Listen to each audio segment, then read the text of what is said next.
Hello and thank you for listening to Getting Fit with Farmers, a series of podcasts interviewing farmers from around the southeast of South Australia on farming and fitness. I'm Kimberly Langley, a physiotherapist from Good Country Physio. Today I'm joined by our Hinge. Thank you for sitting down to have a chat with me today. Tell us a bit about yourself. Where do you farm? How long you've been a farmer for? And what kind of farm do you run? Good morning, Kim. We live at Buckingham, 10 k's west of Mundulla. I've been farming all my life. Fifth generation farmer, and I love what I do. And our son James is home helping us at the moment. So we farm wheat, beans, merino sheep, barley, canola, and I love what I do. Sounds good. Green, yellow or red? So for those listening that don't know, are you a John Deere, New Holland or Case man? We've got Case, a Case header, Yep. and it's we've got great mechanics in the district, so I don't think it matters what you get. You can always get the service. We've got John Deere as well.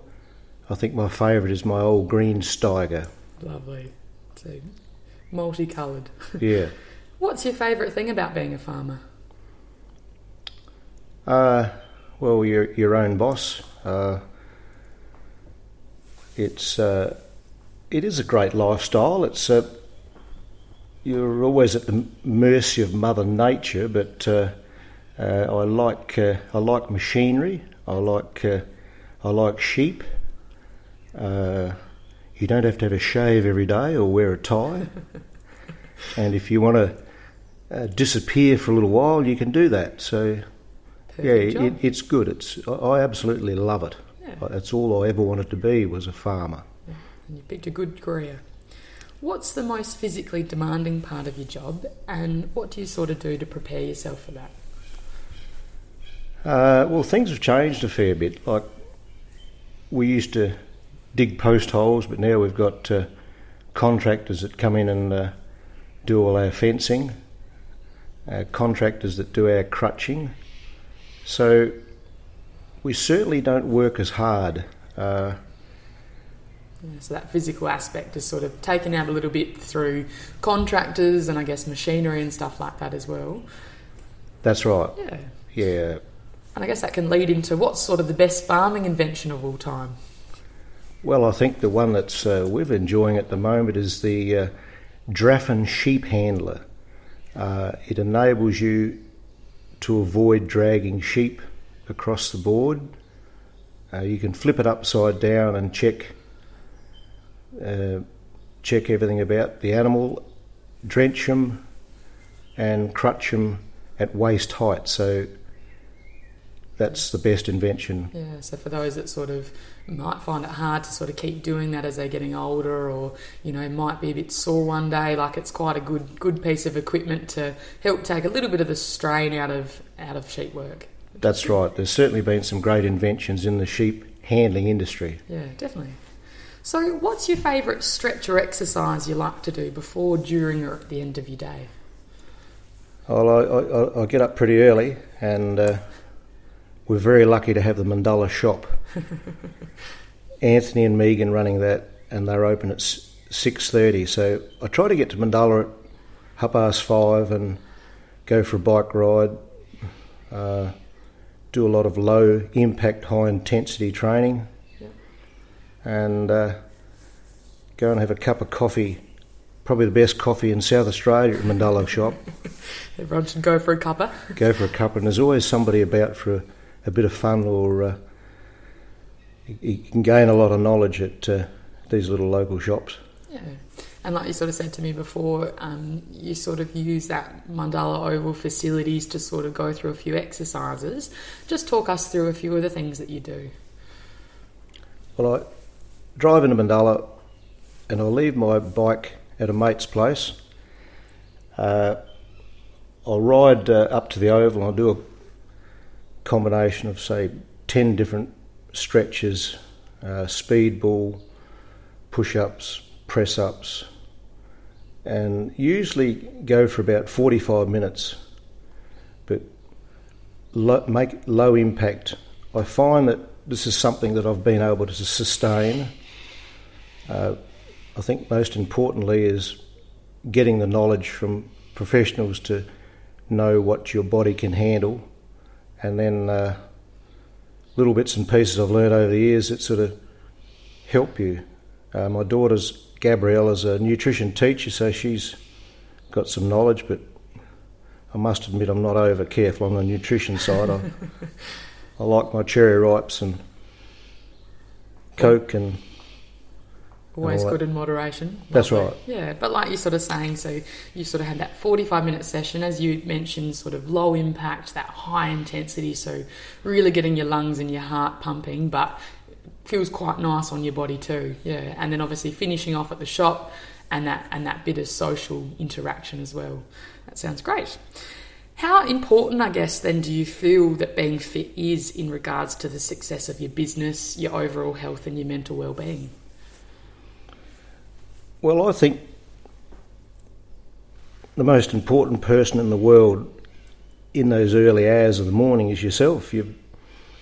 I find that it's just wonderful. Like, if you can train yourself and find something that you can sustain, and I guess you're your own best asset in a way, aren't you? So you've got to look after yourself to sort of be able to... Yeah, you've got to find something that works, and once you've ticked that box, strength training, low impact, it's marvellous. Like I said before, I've done a lot of different things, but this ticks every box what I'm doing at the moment without the injury. And I guess sort of like mental wellbeing side, going to the coffee shop, what's it like in the mornings at Mundulla? Well, most of them are helpful. There's a few there that you don't learn a lot from. No, I'm only joking. But no, it's good. It's people, farmers and various other workers that are there early, and we're so lucky to have our Mundulla shop. Yeah. We're lucky to have our Mundulla workshop. We're lucky to have our Mundulla hotel and the school. Yeah. And the best footy club, footy club in South Australia. I'll let you sneak that one in now, but I'm not sure how I'd feel about it. No. Right. Who is the fittest farmer you know? Do you know of any around the area, or don't know of any? A guy that first comes to knowledge, it would have to be Michael Obst. Yeah. He looks fit. He never puts on weight. Really annoys me. And he's 5-6 years older than I am. And credit to him. I think he's the best. Yeah, great. I guess then sort of moving away from that fitness and into sort of how would you do your job if you were physically disabled or injured? What would that sort of change in regards to your work? I guess I'm very lucky to have my wife is great. Kathy, she helps on the farm, so there's other options. James is wonderful. Sarah loves farming too, so she might have to come home. I think if she can use her horse, I think I'd get her home. Yeah. So I guess you'd have to make a few changes and sort of restructure things to be able to sort of get stuff done. It wouldn't be nice, but I think we could do it. Yeah. Always the positive way. What do you think you should do, or you're doing at the minute, to sort of ensure your body will let you keep farming into the future? And then I guess, how do you fit that into your day? I think the sooner you start and the sooner you get knowledge on trying to help yourself, it'll be a huge benefit to you. I can't convince anyone, or I don't ask anyone else to come with me. I know this works for me. So you've got to Well, basically, get off your butt and go and help yourself. Go and do it's it. just... Yeah. But like you said as well, so like getting that advice from Jim in the past, you've sort of got a few exercises you've been able to accumulate, and then I guess having a chat to your daughter Gabriella about the nutrition side of things too. You've sort of collected all your favourite bits of information and made something that works for you. So this might not work for, you know, someone else, but you've obviously found something that you've been able to continue. Yeah, having my dad and Mum, they were great influences too. Dad died 7 or 8 months ago, and right up until he was 93, 94, he loved coming out onto the farm, and he always kept busy doing jobs, and I thought, that's terrific. It's a great way of life. He could do it at a great age, and by keeping fit, by keeping strong, you can keep working. So I love travelling too. So in travelling, there's a lot of walking. So to me, it's just a no-brainer. Take the time to look after yourself. Make the time, and you get amazing results. Yeah. How often do you do this exercise in the morning? Every second day. Sometimes I'll skip a few days if if you feel there's an injury coming on, a calf muscle, there's early warnings you must stop. But I just find it a great way to start your day. But come after lunchtime, I'm about poop though. Part of your well-being, I think, is having a sleep after lunch. It's something I think I've inherited. My dad and grandpa, they both had a sleep after lunch, and by gee, it refreshes you. Reboots the system. Sure does. Yeah. How long have you been doing your fitness in the morning? When did you start? I've been at it for a long time. Well, I've been doing some form of exercise for a long time. But a group of us got together and formed a walking group, which walked in the afternoon, and that worked well. Yeah. I've always had an interest in central umpiring since I retired from footy. I find that's good. So you've always sort of had that fitness in whatever aspect for quite a long time. Yeah. It really helps. I'm 60, and I can tell you it helps. It's amazing. Anything you'd like to finish on, Al? Or any other points you've got? I'll just recap on go and get some good knowledge from people that really know. Make sure it's something you can sustain.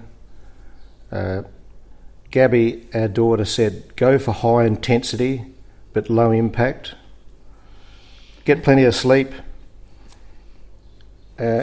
and go and try that beautiful coffee at Mundulla shop. Very good. Thanks very much for joining me today, Al. I really appreciate having the opportunity to sit down and have a chat with you. Hopefully farmers out there can relate to some of the things you've said, or it's given some food for thought. Thank you to all those who have listened to Getting Fit with Farmers. Feel free to listen to our other episodes of Getting Fit with Farmers, or head to our website at www.goodcountryphysio.com.au for more information. Until then, keep well, keep moving, and here's hoping all of those farmers out there have a successful year.